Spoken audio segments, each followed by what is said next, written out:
大家好，我是彩虹。糯米粉这样做比驴打滚还好吃，软糯拉丝又筋道，凉了都不硬。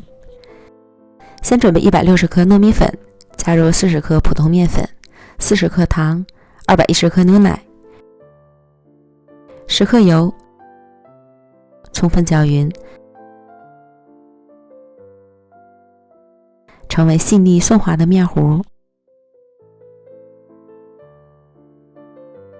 平均分成2份，在1份糯米糊里加入2克果蔬粉，我用的是紫薯粉，自己喜欢什么口味的都可以加。搅拌均匀，倒入铺好油脂的容器里，晃动均匀，凉水上锅蒸，水烧开后蒸10分钟。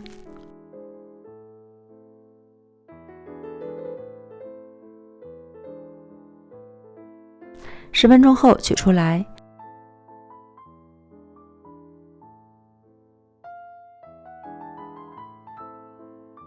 再倒入另一半的白色糯米糊，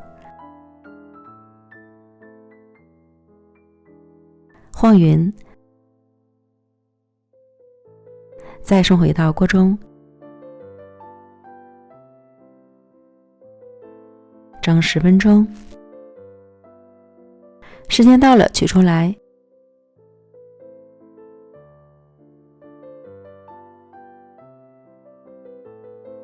直接脱模冷却，防止底部潮湿。等凉透之后，卷起来，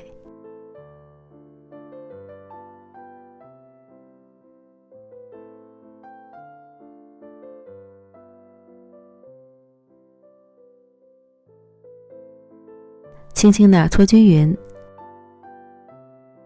表面再裹上椰蓉，也可以是熟芝麻或熟的黄豆粉。最后再切成小段，美味继承。紫薯味的糯米卷就做好了，柔柔软软糯叽叽的，吃起来软糯筋道不粘牙，清新淡雅的色彩和香气超级治愈，吃一次就爱上了。如果你也喜欢，就赶快做起来吧。